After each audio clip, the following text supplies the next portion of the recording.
Prambanan. Nah, candi di sini banyak, candi yang diberi nama Prambanan cuma ini. Nah, terus nama aslinya ini bukan Prambanan candinya, Dasa Sang Sekerta, rumah suci Dewa Siwa, yaitu Siwa Greha. Siwa itu di Siwa, Greha itu Griya rumah.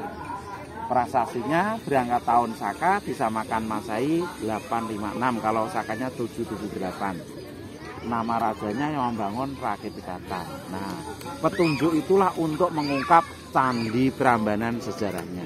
Nah, kalau Borobudur rajanya Samaratungga, dibangun oleh Raja Samaratungga tahun 824 Masehi. Namun Prambanan candinya banyak, dibangun tidak satu raja, tidak satu generasi, hampir 9 generasi. Terakhir di sini dalam tatanan sejarah Raja Rake Balitung dari Sanjaya yang tadi Rakit Pikatan. Nah, jumlahnya pun tidak satu candi, 240 candi. Halamannya pun ada 3 halaman. Halaman atas 16 candi, halaman bawah 224 candi. Halaman terakhir kosong. Dari ujung sana sampai sana itu masih wilayah candi. Di Pura Bali pun juga sama, ada 3 halaman. Iya, tuh. Kalau belajar tentang itu. Nah, terus pada saat candi-candi tadi dibangun, bencana alam besar terjadi, yaitu apa? Gempa bumi. Tahun berapa? 1006, 1300, 1584. Bencana alam besar itulah yang mengakibatkan candinya hancur, Gunung Merapi meletus, banjir lahar dingin, jadi banyak candi-candi yang porak-poranda, gempa, terkubur, terhanyut oleh banjir lahar dingin, bencana alam. Saat itulah kerajaan pindah, atau orang-orang Hindu Buddha sudah nggak ada yang aman di sini, pindah, geser ke timur, Trawulan, Mojokerto, Malang, Kediri, Blitar. Di sana berdiri kerajaan di Jawa Timur bernama Majapahit. Terus geser terus ke timur, arah ke Pulau Dewata Bali. Nah, jadi leluhur kita orang Hindu Bali dari Majapahit dari sini. Bali, Lampung, Lombok. Nah, ratusan tahun candi nggak ada yang ngurus, berantakan semua, terkubur tertimbun debu letusan Merapi, banyak semak-semak seperti gunung, ular kobra, binatang melata banyak, angker. Saat itu negara belum ada, orang-orang Hindu sudah nggak ada di sini.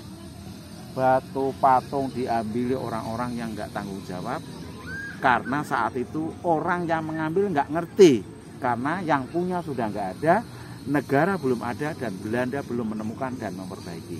Nah, saat itulah Candi Prambanan diketemukan Belanda tahun 1733. Borobudur 1814 oleh Raffles, ini Belanda.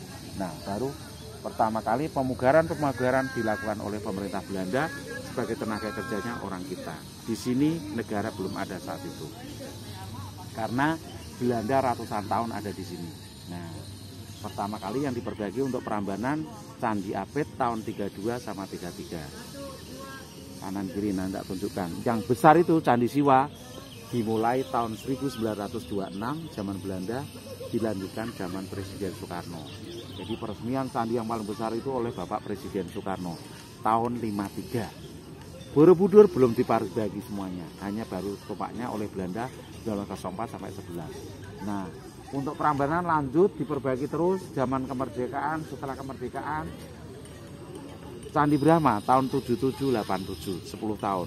Candi Wisnu 8291. 3 depan Candi Trimurti, Brahma, depannya Angsa, Siwa Nandi Sati, Wisnu Garuda, 93 selesai pemugaran. Jadi di halaman atas 8 besar, 8 kecil. Yang kecil ada 8 pintu masuk, Candi Kelir ada 4 pintu masuk, Candi Patok ada 4, selesai. Jadi 16 candi. Untuk halaman bawah dari total 224 sampai detik ini baru 5 yang diperbaiki. Karena batunya banyak yang hilang. Jadi kesulitan pemugaran nomor 1 batu, karena kita mengikuti aturan UNESCO. Aturan dari UNESCO 80%, 70 lah, 70 sampai 80 batu lama harus ada. Itu ketentuan. Kesulitan kedua yaitu dana pemugaran. Jadi maaf, Borobudur, Prambanan bukan kita yang memperbaiki, bukan umat yang memperbaiki, baik orang Hindu maupun, tapi dunia saat itu. 28 negara ikut mengangkat kembali memperbaiki Borobudur. Jadi maaf, seandainya Borobudur nggak diperbaiki 28 negara, seluruh arkeologi dari dunia datang ke Yogyakarta, seminar, mengangkat untuk memperbaiki Borobudur. Maka saat itulah Borobudur sebagai Seven Wonders, 7 keajaiban dunia. Dan UNESCO memperingatkan pengunjung Borobudur tidak boleh lebih dari 1000 pengunjung di atas itu. Karena apa? Nanti kalau lama-lama kebanyakan pengunjung bisa ambles. Jadi yang melestarikan itu bukan umat, tapi malah UNESCO.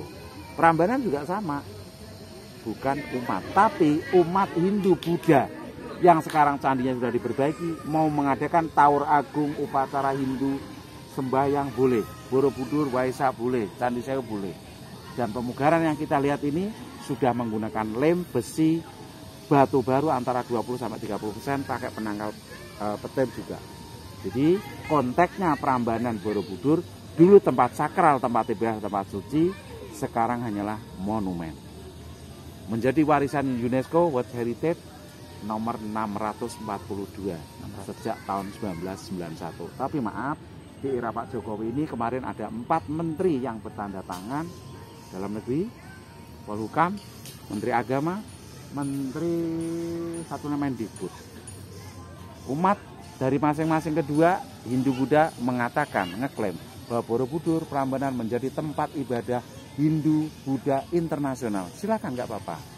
Tapi yang jelas umat itu sekarang, dulunya sudah UNESCO yang merangkul, yang memperbaiki, yang membantu. Ketika ada rusak apa-apa, UNESCO ikut campur. Jadi yang jelas intinya itu nggak perlu dipermasalahkan. Umat mau sembahyang boleh, yang nggak sembahyang boleh. Dari rusak dari seluruh dunia boleh menikmati, melihat Candi Borobudur, boleh memiliki. Yang nggak boleh memiliki dan nggak boleh mendekat candi yang nggak beli tiket. Betul. Oke? Iya. Sip. Sekarang boleh bertanya. Itu global dan itu lengkap. Oke. Terus